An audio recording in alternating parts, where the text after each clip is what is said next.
There's a really strange and uneven shift that's happening in the Dallas housing market right now that almost no one's talking about. While some suburbs are seeing record high sale prices, others are quietly losing steam, with homes sitting longer on the market, prices dropping, and builders offering bigger discounts than normal. But here's the kicker: the areas that are cooling off may not be the ones that you expect. So if you're planning to buy soon and don't want to overpay for a home, this video could save you thousands of dollars and maybe even find you a good deal. Let's get started.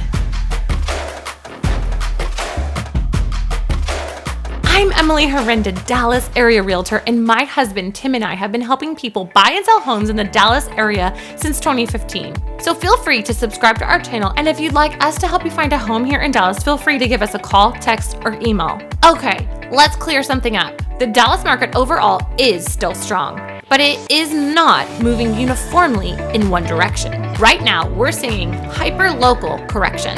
Some areas are holding their value and even climbing, while others are seeing noticeable softening. Here are 5 areas where I'm seeing home prices come down, either in list price reductions or incentives from builders.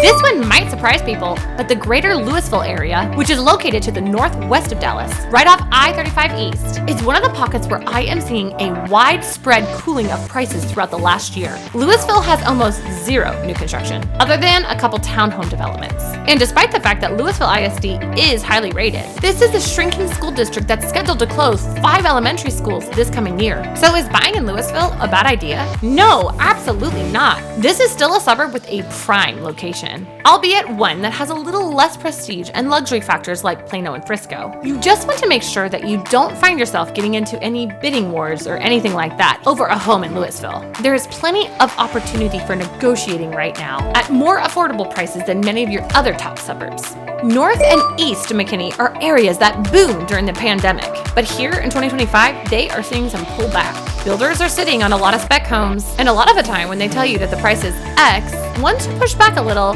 you find out there is more room for negotiating. As a matter of fact, we were just able to secure a new build for one of our clients that was almost 12% off the advertised price. Now that's a pretty big drop, and you shouldn't necessarily expect to see that every time. And a lot of times that tells you that the original price was pretty inflated. But you need to remember that builders don't really like at all to sit on empty homes. Then they're having to pay taxes on a fully completed home, and they're not able to free up those funds to move on to other projects. So when you find a community that maybe isn't getting the crazy amount of traffic that other places are, you can ask your realtor if it's a good idea to push back on the price. And I say, always a good idea.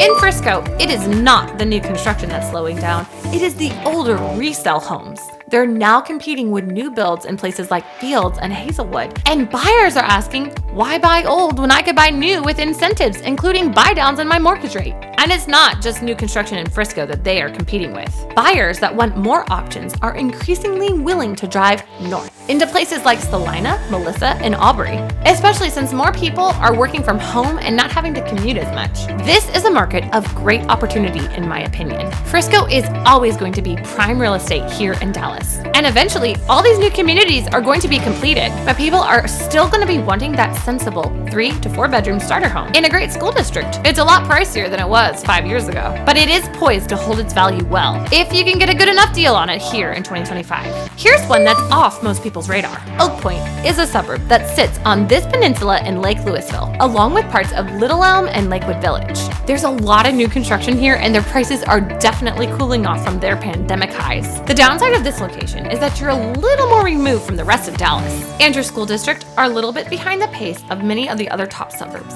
It's a very relaxing, sleepy atmosphere up here. A lot of the residents will tell you that they love the fact that this is more out in the country than some of your other suburbs.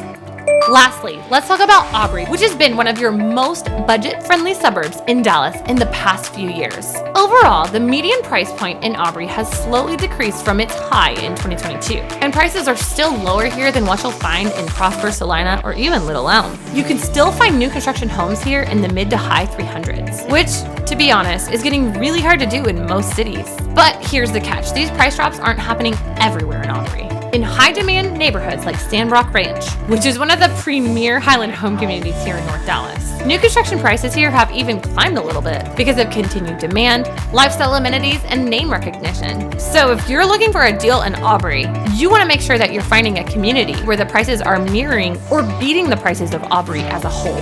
Now, if all of this has got you thinking, well, maybe buying a home right now is a bad idea, that's really not what the data at large is saying. Overall, your prices in Dallas as a whole are fairly consistent with prices from last year. And that's in spite of the nationwide median home price being down by 3% from last year. You still have high demand areas like Plano, Prosper, the Fields, and Frisco that are not only holding their value, but really booming. So once the US economy starts to rebound, these areas that are softening here in 2025 are poised to rebound as well. The only question is, will you have taken advantage of this time while things are a little less crazy? Or are you going to wait until the housing market is back into full swing with multiple offers and inventory shortages as Dallas continues to expand?